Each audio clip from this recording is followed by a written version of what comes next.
because I've always had a lot of questions about myself, like how I look and how talented I am, or am I? I haven't put much stock in it. I'm happy with the results and believe them." A long-lost interview with Audrey Hepburn that shattered her perfect picture was found in 1978. She finally told the truth about her relationship with JFK, her parents' ties to the Nazis, and the secret work she did for the resistance when she was 15. But what was the most shocking news? Why she really left Hollywood when she was at the top of her game. The most popular movie star has a dark past that we're going to reveal today. Her birthday is May 4, 1929, and she was born in Ixelles, Brussels, Belgium. It was Audrey Kathleen Ruston to her full name. Her father was a banker with roots in both Britain and Austria. Her mother was from a wealthy family in the Netherlands. In the 1930s, Audrey's parents both backed Nazi ideas, which was a surprise. In 1935, her mother met Adolf Hitler and wrote stories that were nice about him. This bad part of Audrey's family history would worry her for a long time. Later, her dad changed their last name to Hepburn and said they were linked to Scottish nobles. The truth was different, but it made Audrey's life more interesting. In her early years, Audrey had a hard time. They almost died as babies from whooping cough. Her heart stopped for a short time, but her mom wouldn't call an ambulance. Instead, she hit Audrey to wake her up. Audrey might have become stronger because of this scary event. Audrey's childhood was rough because her family moved around a lot. She had lived in Brussels, London, and The Hague by the time she was 5. She learned about the world by traveling, but she also felt like she didn't belong. But Audrey learned to speak a lot of languages during this time. She would use this skill to become a famous movie star around the world. Audrey's parents split up when she was 6 years old. Her dad left the family without telling them why. Audrey's mom told her that her dad had left for a trip and wouldn't be back. This made Audrey, who was young, feel lost and sad. Every day, she wrote letters to her dad, but they were never sent because no one knew where he was. Audrey said that this was the worst thing that had ever happened to her. She also thought about hearing her mother cry at night, which made her feel even worse about being alone and sad. When Audrey was 9 years old, she was sent to an English boarding school. She fell in love with dance after taking ballet classes there. She wanted to be a dancer so badly. It wasn't long before things got rough for her in England. As World War II broke out in 1939, her mother moved the family back to the Netherlands because she thought it would be safer there. Sadly, this choice put them right in the middle of Nazi-controlled Europe. Nazis took over the Netherlands on May 10, 1940, when Audrey Hepburn was only 11 years old. She lost all of the comfort in her life. Everything became scary and dangerous all of a sudden. In 1942, because he fought against the Nazis, Uncle Otto van Limburg-Sturm was killed. Audrey will never look at the world the same way again after this event. There was more trouble every day in Velp, where her family moved. Food supplies stopped in January 1945, and the harsh winter made things even worse. Audrey's family used to be very rich, but now they have to wait in line for food. A lot of the time, there was nothing left to buy.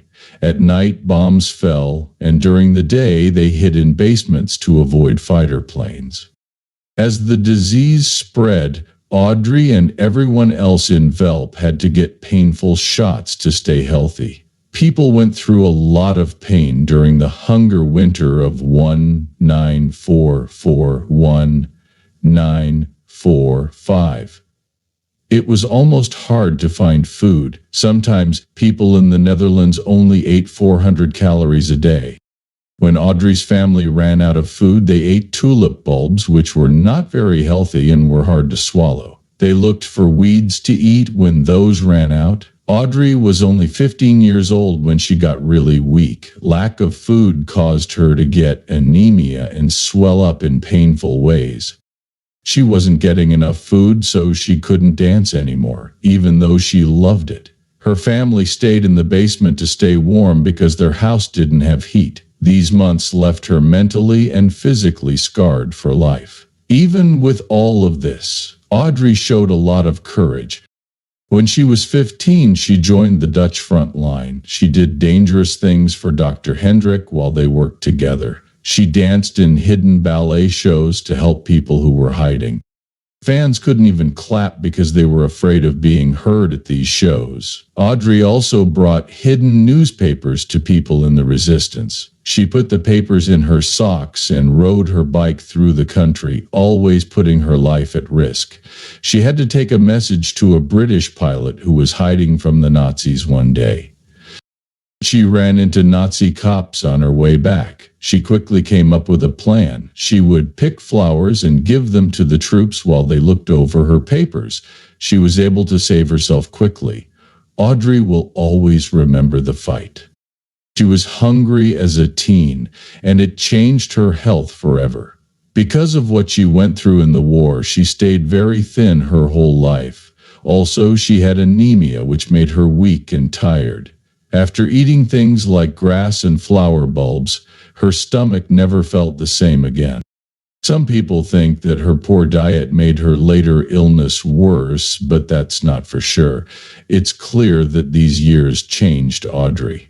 Audrey's whole life changed. In 1951, Colette, the famous author, saw her in France while she was shooting a small movie called Monte Carlo Baby. She was looking for someone to play Gigi in her Broadway play.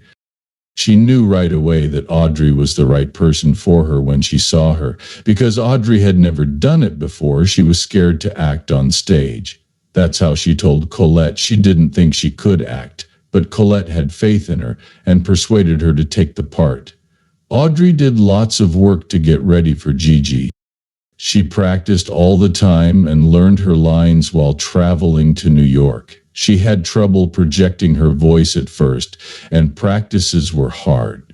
But Audrey charmed everyone on the first night. She was called beautiful by critics. The play was a big hit. It was put on more than 200 times. Audrey's name showed up on the screen. Audrey Hepburn's rise to fame started with Roman Holiday in 1953. The role of Princess Anne wasn't even meant for her. It was originally meant for Elizabeth Taylor, but when director William Weir saw Audrey's screen test on September 18, 1951, she went to Pinewood Studios for what she thought was a normal audition. Weir, watching from far away in Hollywood, was amazed by her natural charm. Even after the test was over, he kept the cameras rolling and asked her about her life during World War II. Audrey's honesty and personality stood out so much that Weir decided she was perfect for the part. Not everyone agreed with his choice, though. Executives were worried about putting someone no one had heard of in such a big movie with a $1 billion budget. Weir believed in Audrey and told them, "This girl is going to be a big star." When Roman Holiday came out on August 27, 1953, it was a huge hit, making $12 million, which was a lot of money back then. Audrey's fresh, elegant style was very different from Hollywood stars like Marilyn Monroe, who were known for their curves and glamour. Audrey brought something new and unforgettable to the screen. Her performance as Princess Anne was so real that Paramount had to make a deal with the British government so no one would think the character was based on Princess Margaret or the British royal family. Roman Holiday was the first American movie to be shot entirely in Italy. Filming in Rome made everything feel real, but it wasn't easy. They went over budget by $700,000, but the risk paid off. The movie's success even led to Hollywood movies being shot in Rome, which the press called Hollywood on the Tiber. Audrey won an Academy Award for Best Actress for her role in Roman Holiday in 1954. She was only 24 years old at the time, making her one of the youngest winners of that award. Audrey couldn't go to the event in Los Angeles because she was in a Broadway play on Dean in New York. She wore a simple white dress and stage makeup, and she showed up through her bra when her name was called. She was so shocked that she later said, "I didn't know what to do." She even kissed the host, Jean Harold, on the lips, which is a moment that everyone still talks about. Something funny happened that night. People love to tell the funny story of how Audrey almost lost her Oscar and left it in the bathroom before she left. Audrey's Oscar win wasn't just about her, it also showed how much Gregory Peck believed in her. Even though he was already a big star, Peck insisted that Audrey's name be listed with his above the title of the movie. He also said she would win the Oscar, and he was right. 3 days later, on March 28th, 1954, Audrey won a Tony Award for H, making her one of the few people to ever do both. Audrey's next big movie, Sabrina, came out in 1954, just over a year after Roman Holiday. It showed a different side of her. She played Sabrina, a chauffeur's daughter caught between two rich brothers, Humphrey Bogart and William Holden. The movie wasn't easy to make. Bogart, who was much older than Audrey, didn't treat her well and often complained about her acting, but Audrey's charm and talent shone through in her performance, which earned her a second Oscar nomination. Sabrina also marked the beginning of a very important relationship between Audrey and Humphrey Bogart.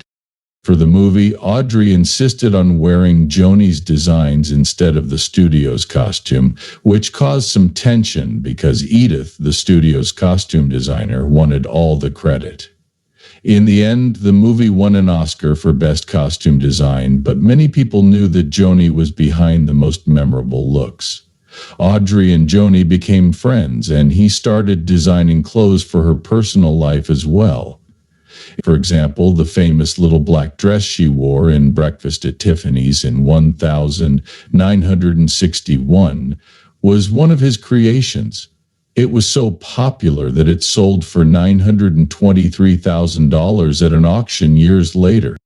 Audrey called her best friend and said that his designs gave her confidence. He agreed, saying that she wasn't just a muse but an inspiration for everything he did. The choice to cast Audrey Hepburn as Eliza Doolittle in the 1964 movie version of My Fair Lady is still one of Hollywood's most controversial choices. In October 1963, Jack Warner, the powerful head of Warner Brothers Studios, made an announcement that shocked everyone. Audrey Hepburn would play Eliza Doolittle in the movie version of My Fair Lady. This might not seem surprising at first, but Julie Andrews had already played the role on Broadway 2,717 times over 7 years, making it pretty much her. Everyone assumed she would star in the movie version, especially since Rex Harrison was her co-star on Broadway. Warner wanted a proven movie star to play Professor Henry Higgins because the movie had a huge budget of $17 million, which is about $150 million today. Hepburn, who was 34 at the time, had already won an Oscar for Roman Holiday and charmed audiences in hits like Sabrina and Breakfast at Tiffany's. Warner's reasoning was simple and brutally commercial, as he put it. Even in the smallest towns across America and abroad, people knew who Audrey Hepburn was. The backlash was immediate and fierce, something that even by Hollywood's dramatic standards, fans were so angry that they bought a full-page ad. Variety magazine criticized Warner's decision, and even the show's lyricist Alan J. Lerner couldn't hold back his anger, privately writing to Andrews that the decision was so huge that he couldn't bear to think about it. The pressure was so great that Hepburn herself became very nervous and even thought about quitting the role. But here's where the story takes an ironic turn. Julie Andrews, no longer committed to My Fair Lady, took on the lead role in Disney's Mary Poppins. This turned out to be a blessing in disguise, and Andrews won the Academy Award for Best Actress. In a moment of delicious irony, she thanked Jack Warner for making it all possible. But the drama didn't end there. It took Hepburn months of intensive singing lessons to prepare for the role, but she didn't know that the studio had already decided to dub her singing voice with Marn Nixon's.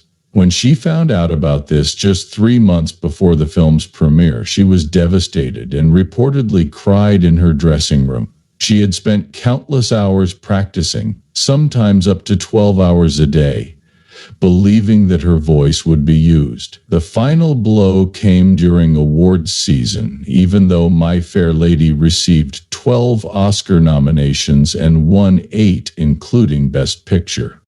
Hepburn wasn't even nominated for Best Actress, which hurt even more because she had to give the award for Best Actor to her co-star Rex Harrison at the ceremony.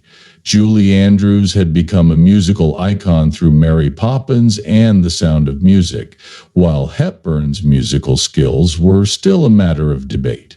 This snub hurt Hepburn deeply, and even though she won an Oscar for Roman Holiday in 1954, she would only get one more nomination for Wait Until Dark in 1967. The controversy was so big that the Los Angeles Times published a front-page story called The Audrey Hepburn Oscar Mystery, with an anonymous Academy member saying, "It's not that we don't think she did a good job, we don't think she should have been doing the job at all." Audrey Hepburn's life was full of love, heartbreak, and unforgettable experiences. In 1954, she was 24 years old and working on the movie Sabrina when she fell in love with her co-star William Holden, who was 35 years old and married with 2 kids. They had great chemistry on and off the screen, and their relationship stayed secret, with secret meetings on the set and in Holden's dressing room. Holden told Audrey he wanted to leave his wife Eris and marry her, but everything changed when Audrey found out Holden had a vasectomy and couldn't have children.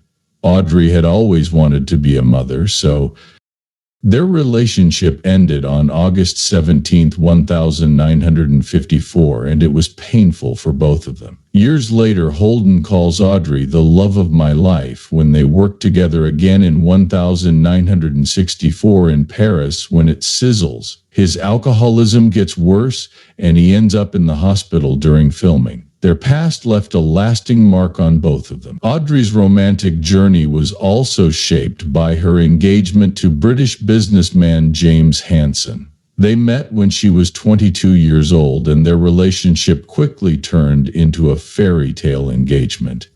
She started planning a big wedding in early 1952, even having a dress made by the famous Fontana sisters.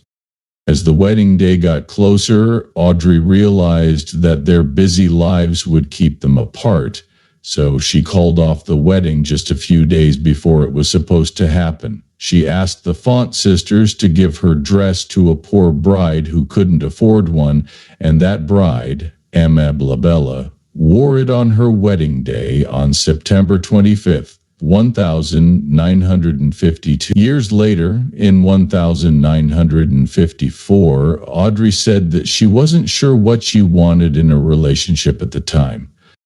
Audrey married actor and director Mel Ferrer in Switzerland after meeting him at a party hosted by Gregory Peck.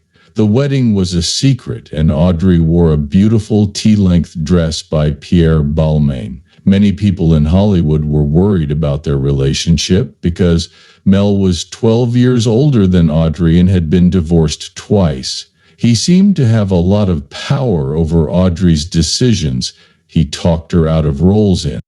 Some people thought that his control limited Audrey's career, but she stayed loyal to him and even defended their relationship in interviews. They were married for 14 years, but by 1968 the strain was too much and they got a divorce.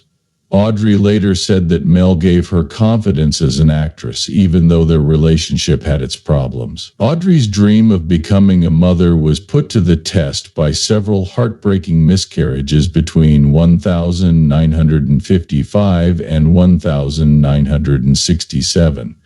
The first one happened while she was filming War and Peace. The second one happened in 1959 while she was working on The Unforgiven. In 1965, Audrey had her worst experience when she lost a baby. She had a stillbirth in the 7th month of her pregnancy and went into deep depression. She took time away from the public to heal, but Audrey never gave up on her dream. In 1960, she had her first son, Sean, and in 1970, she married Andrea Dati and had her second son, Luca. These events shaped Audrey's life and made her want to work for UNICEF, where she became a passionate advocate for mothers and children. Audrey also had a short romance with John F. Kennedy in 1954 when she was 25 and he was a young senator. They met at a party hosted by Gregory Peak, and they hit it off right away. They met secretly for a short time, but both knew it couldn't last. Kennedy was married and Audrey's career was on the rise. Their last meeting was at a beach house in Malibu where they decided to break up. When Kennedy was killed in 1963, Audrey was devastated and had to cancel all of her plans for a week to grieve. Years later, she said that her time with Kennedy would stay with her forever. In 1967, Audrey Hepburn made a decision that shocked everyone. She was at the top of her career, loved by millions, and had starred in hit movies like Roman Holiday, Breakfast at Tiffany's, and My Fair Lady. She had won an Oscar and other major awards, but she quit everything to focus on her family. After several miscarriages and heartbreak, she realized she couldn't balance her career and her dream of being a mother, so she put her family ahead of her fame. Audrey moved away from the Hollywood spotlight, bought a peaceful villa in Switzerland, and focused on raising her son Sean, who was born in 1960.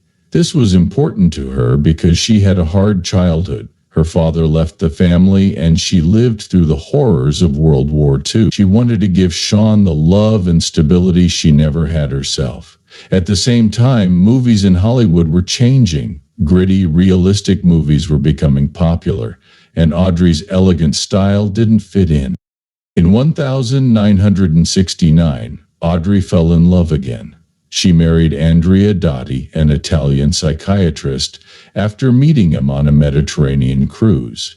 He was 9 years younger than Audrey, but she thought he could give her the stable family life she wanted. They had a small wedding in Switzerland, away from all the Hollywood glitz.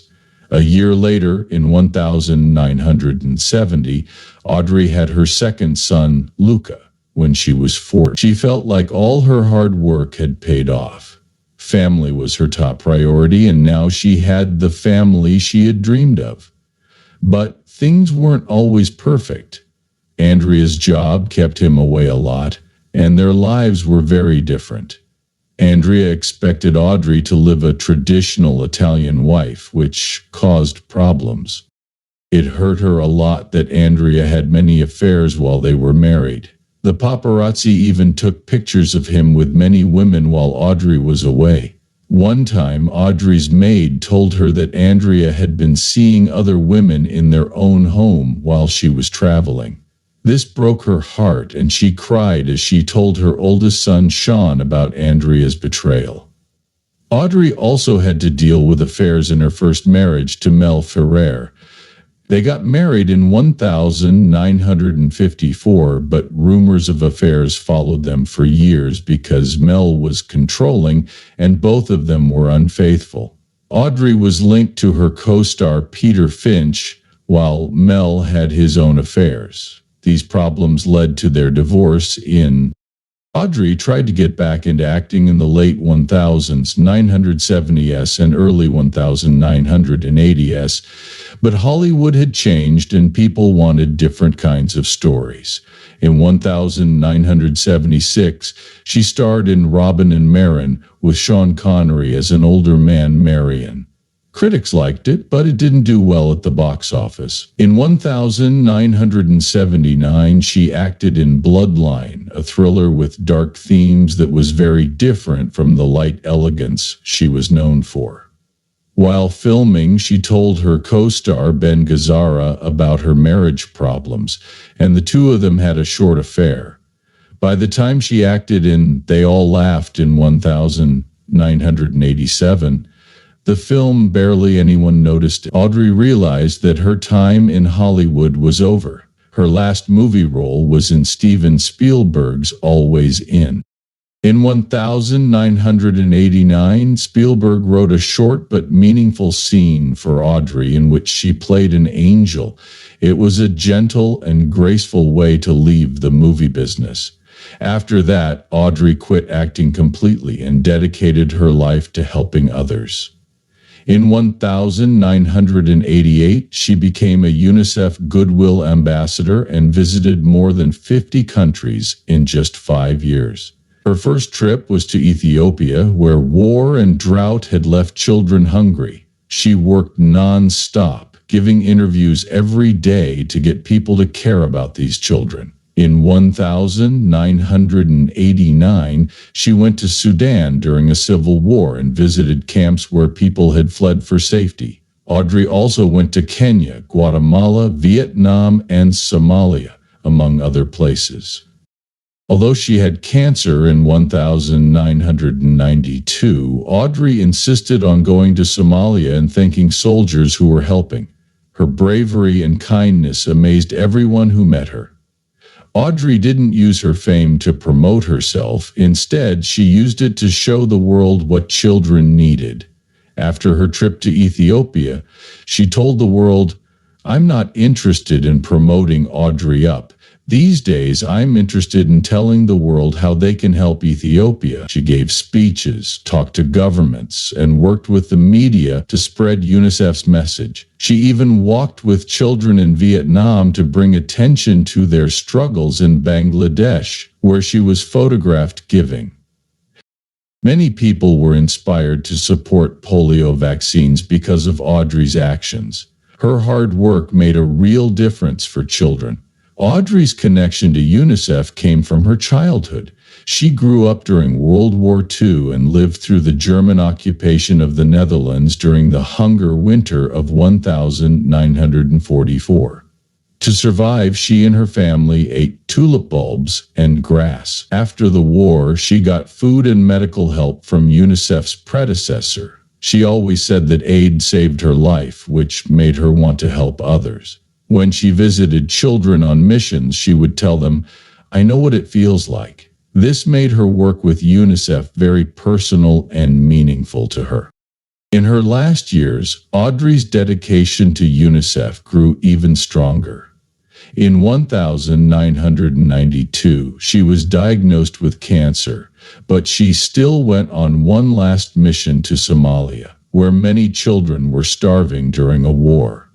Audrey refused to cancel the trip, even though it was dangerous, and she thanked the soldiers who were helping by saying that their kindness gave her hope. When she got back home, she kept working for UNICEF by giving speeches and raising money. In December 1992, she received the Audrey won the Presidential Medal of Freedom for her work. She died in January 1993, but her message lived on. Those who have must give to those who have nothing. Her life was a beautiful example of love, courage, and kindness.